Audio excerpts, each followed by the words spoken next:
Arrange like questions कैसे करें, organic में आते हैं बच्चों ये। तो ऑर्गेनिक केमिस्ट्री के कौन कौन से चैप्टर से अरेंज करने वाले क्वेश्चन आते हैं वो देख लो। सबसे इंपॉर्टेंट आता है पहले तो हेलो अल्केन्स में।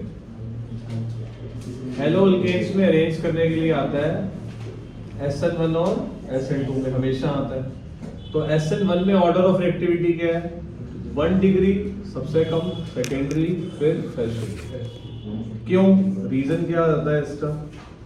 रीजन होता है कि order of stability of carbocation is also same. Order of stability of carbocation is also same.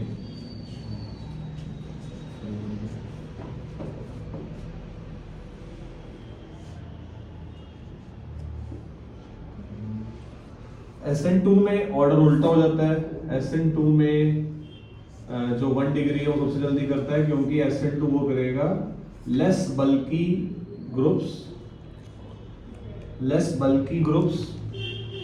Hello alkanes prefers SN2 इस वजह से। ठीक है, और पहले मैं सारे ना बेसिस बता देता हूँ, फिर इकट्ठे क्वेश्चंस करवा दूंगा बुक से। ठीक है ना? अच्छा, तो एक तो ये हो गया अरेंज करने वाला, बहुत अच्छा क्वेश्चन है। अच्छा, इसमें एक चीज और ऐड कर देता हूँ। अगर आपको बीटा एलिमिनेशन या डीहाइड्रोहेलोजिनेशन का पूछें तो भी यही ऑर्डर लगाना। ठीक है ना? और अगर आपको कुछ मेंशन ना हो, ठीक है ना, अगर आपको कुछ मेंशन ना हो तो भी ये ऑर्डर लगाना। ठीक है ना? सेम ऑर्डर लगाना if SN1 SN2 is not mentioned,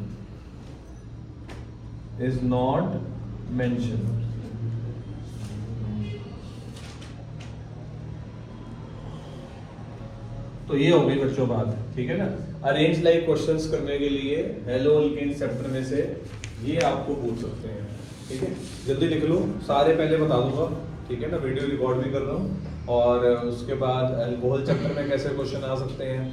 और एक चीज इसमें और जोड़ देता हूँ कि जो हेलो अरेंज होते हैं वो सबसे ही कम रिएक्टिव होते हैं न्यूक्लियोफिलिक रिएक्शंस की तरफ। हेलो अरेंज चाहे SN1 हो चाहे SN2 हो, हेलो अरेंज जो होगा, मतलब बेंजीन के ऊपर अगर डायरेक्टली हेलोजन लगा हुआ है तो समझ जाना कि वो क्या होगा, लीस्ट रिएक्टिव होगा। ठीक है, थोड़ा जल्दी नोट कर लो, फिर मैं हर चैप्टर से आपको बता देता हूँ।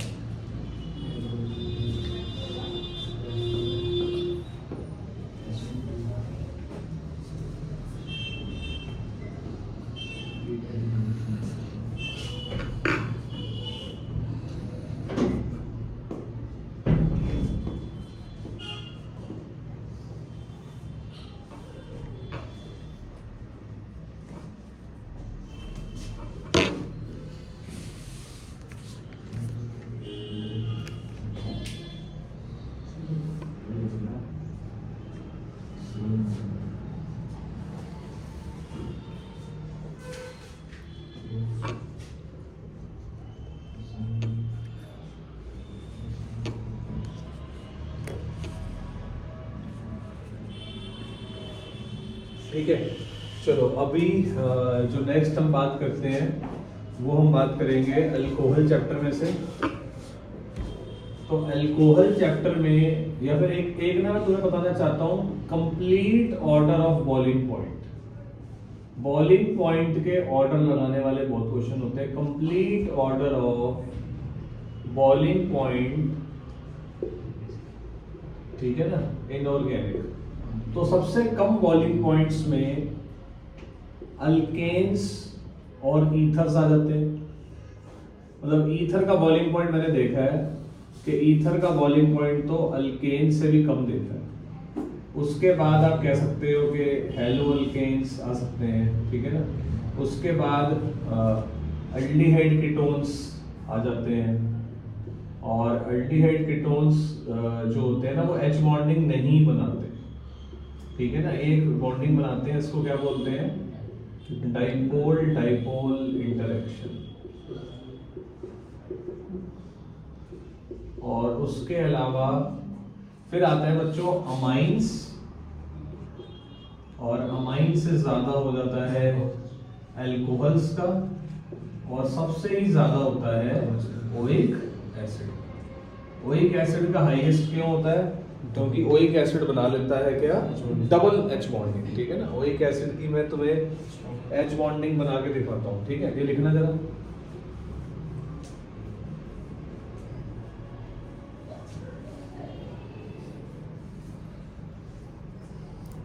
तो ओइक एसिड जो होता है ना, वो ऐसे करके देखो, ऐसे ना ओइक एसिड ऐसे डाइमर बना लेता है, ऐसे ये डबल एच बॉन्डिंग बना लेता है। इसको बोलते हैं extensive intermolecular H bonding, extensive intermolecular H bonding.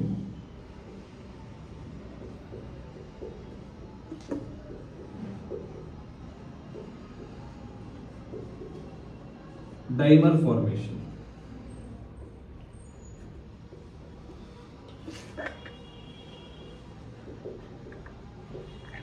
ये ठीक है, तो ये ध्यान रखना। बाकी अल्डिहाइड कीटोन की डाइपोल डाइपोल इंटरेक्शन भी दिखा देता हूं तुम्हें, ऐसी होती है। देखो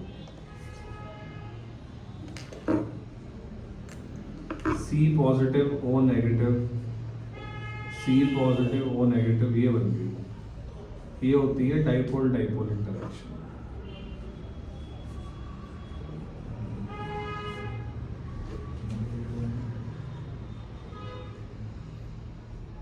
ठीक है, तो ये ध्यान रखना कि अगर कोई बॉलिंग पॉइंट लगाने वाला क्वेश्चन आ जाएगा तो ऐसे करना होता है। बाकी वैसे तो आपको पता ही है कि बॉलिंग पॉइंट जो है वो डायरेक्टली प्रोपोर्शनल है किसके, मॉलिक्यूलर मास एंड साइज के।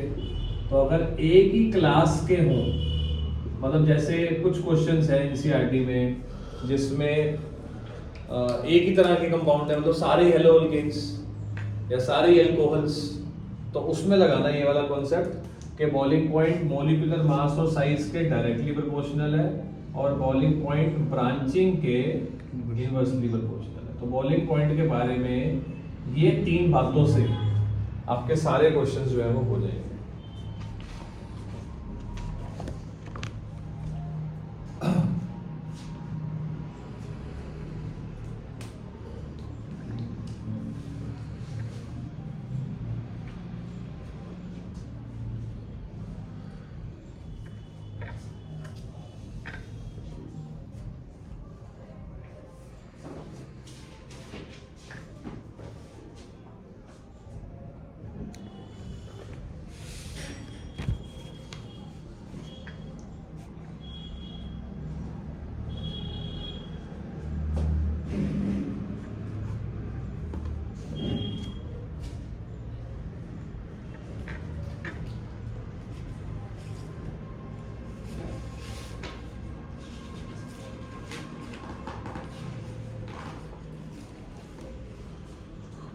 ठीक है,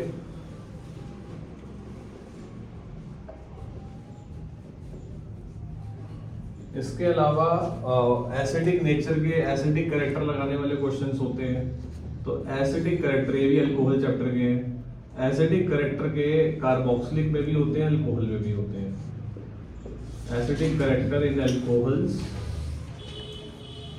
एंड ओइक एसिड। तो यहाँ पर आप ध्यान रखना है कि अल्कोहल्स में सबसे वीक एसिड है टर्शरी, फिर सेकेंडरी और फिर प्राइमरी। फिर आता है मिथाइल फिनॉल्स, मिथाइल या मिथॉक्सीफिनॉल, क्योंकि मिथाइल या मिथॉक्सी ग्रुप अगर लग जाता है या कोई भी अल्काइल या अल्कोक्सी ग्रुप लग जाता है तो वो फिनॉल के एसिडिक नेचर को कम कर देता है, क्योंकि वो ग्रुप होता है कैसा, इलेक्ट्रॉन डोनेटिंग। और उससे अच्छा होता है खाली फिनॉल, और उससे अच्छा होता है नाइट्रो या फिर हेलोफिनॉल। हेलोफिनॉल समझते हो ना, मतलब क्लोरोफिनॉल टाइप, है ना। ये बहुत बढ़िया ऑर्डर है कि सबसे के अल्कोहल्स हमेशा पीछे रहेंगे और उसमें टर्शियरी सबसे पीछे रहेगा, फिर सेकेंडरी, फिर प्राइमरी। बहुत काम आने वाला वीडियो रहेगा आपके लिए।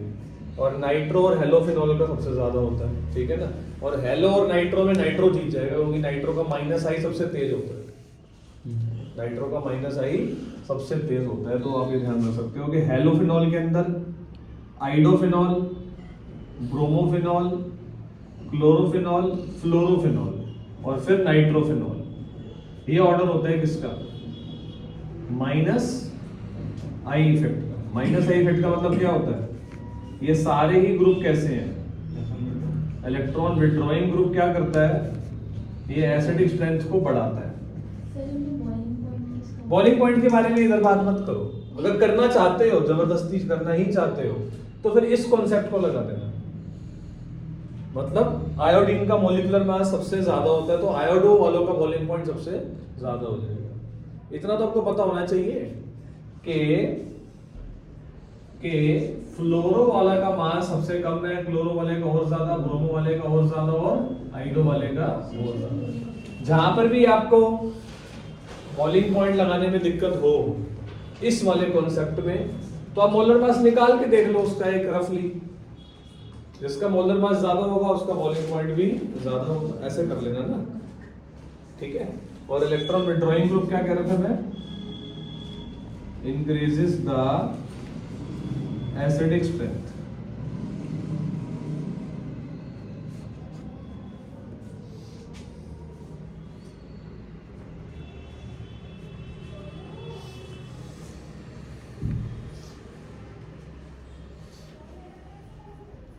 नाइट्रोफिनॉल और वाटर में से ज्यादा एसिडिक कौन होगा? वाटर तो बहुत पीछे है, वाटर तो यहाँ है, यहाँ बीच में वाटर है।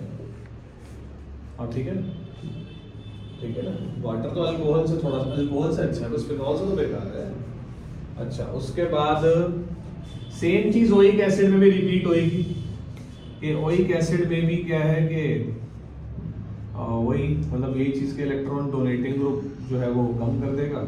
जैसे एसिडिक एसिड है, एसिडिक एसिड वीक होगा किससे? क्लोरो एसिडिक एसिड से। क्लोरो एसिडिक एसिड वीक होगा किससे? फ्लोरो एसिडिक एसिड से, ठीक है ना। ये तो ये एसिडिक कैरेक्टर के अंदर हो जाता है। और एक चीज ध्यान रखना कि इंडक्टिव इफेक्ट जो होता है, चाहे प्लस आई हो चाहे माइनस आई हो, वो डिस्टेंस के साथ कम हो जाता है, inversely proportional to distance. Distance कम होगा तो इंडक्टिव इफेक्ट ज्यादा दिखता है, ठीक है ना। आसपास जैसे देखो, जैसे इसको एग्जाम्पलीफाई करने के लिए यहां पर मैं बता देता हूं, इसको एग्जाम्पलीफाई करने के लिए यहां बता देता हूं कि जैसे देखो ये है, एक है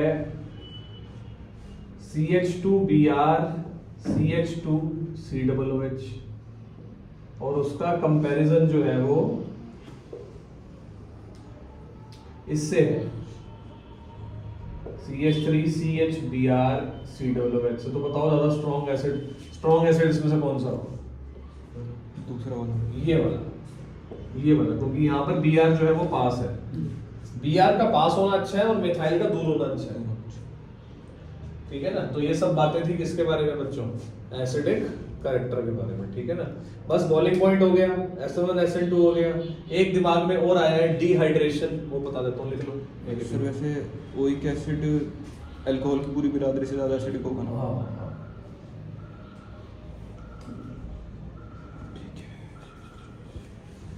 और एक चीज यहाँ पर हम और ऐड कर देते हैं, चलो यही ऐड कर देते हैं कि इन सबसे भी स्ट्रॉन्ग एसिड होगा कौन सा? Oic acid. सारे फिनॉल से स्ट्रॉन्ग एसिड होता है ओइक एसिड, क्योंकि ओइक एसिड का जो कॉन्जुगेट बेस है ना वो ज्यादा स्टेबल। कभी भी कोई आंसर लिखना हो, यहाँ पर एक ट्रिक फॉर आंसर ये है कि अगर आपको आंसर समझ में नहीं आ रहा है कि मुझे क्या लिखना है, तो आप इतना लिख लो कि ये स्ट्रॉन्ग एसिड इसलिए है क्योंकि इसका कॉन्जुगेट बेस स्टेबल है। कहीं पर भी आपको कुछ याद ना आए तो ये लाइन लिख दोगे तो गलत नहीं होगा ना। आपको सिर्फ ये बोलना है जी, आपसे पूछा जी ये स्ट्रॉन्ग एसिड क्यों है, आपको पता भी नहीं कि वो क्या है, आप लिख दो because it forms stable conjugate base. Teacher गलत कर नहीं सकता क्योंकि टेक्निकली आप सही हो।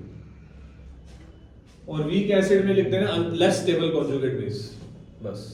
तो आपको नंबर मिलने मजबूर हो जाएगा टीचर नंबर देने में।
आप बताओ।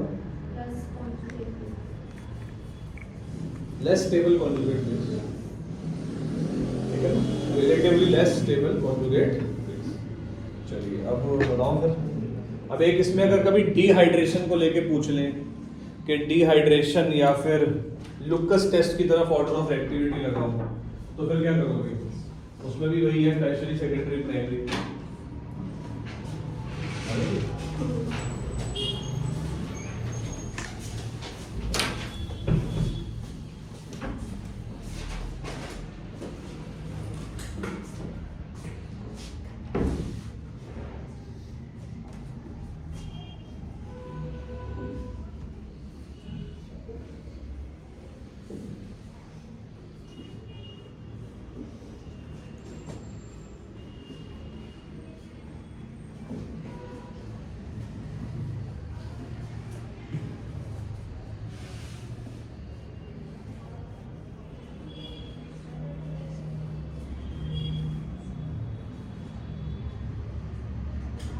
और अगर आपसे पूछते हैं रिएक्टिविटी ऑफ एल्कोहल्स,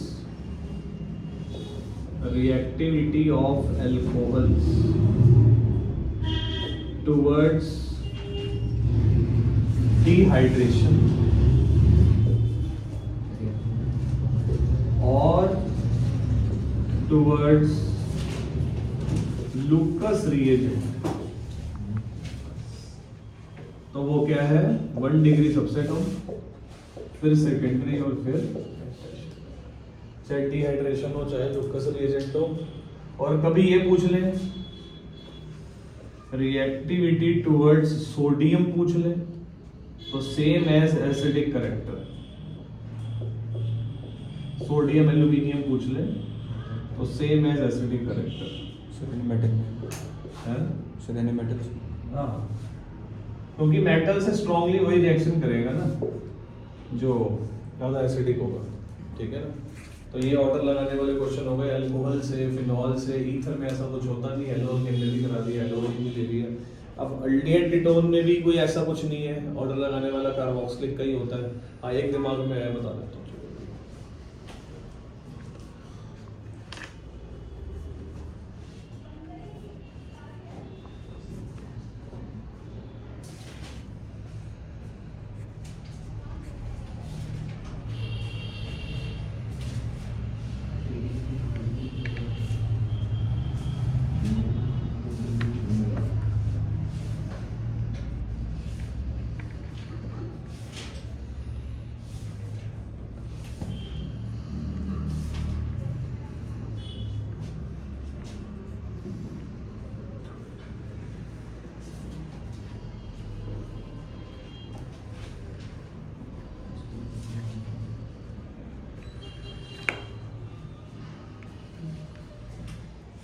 इसके बाद है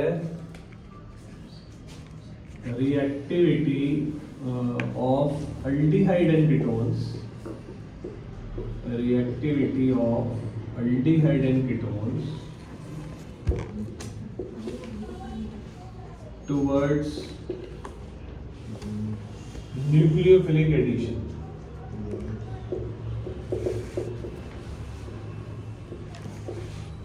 Towards nucleophilic addition.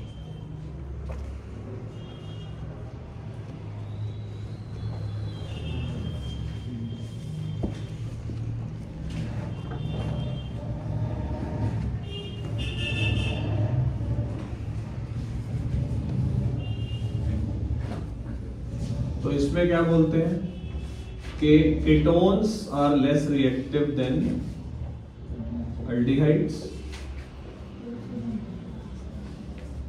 ठीक है, और lesser the carbon more the reactivity, lesser the number of carbon more the reactivity,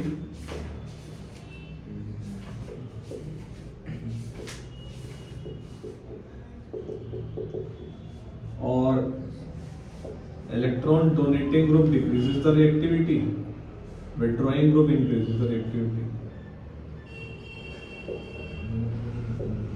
withdrawing group decreases the reactivity, or withdrawing group increases the reactivity.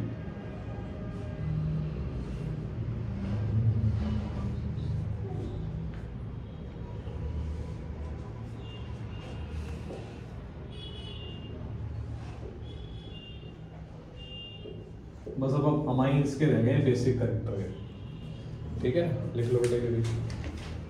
अभी आप देखना MDG हम ओपन करते हैं और देखना कितने ही सारे क्वेश्चन आप कर लोगे। तो लाया एमडीजी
यहाँ लगी क्या?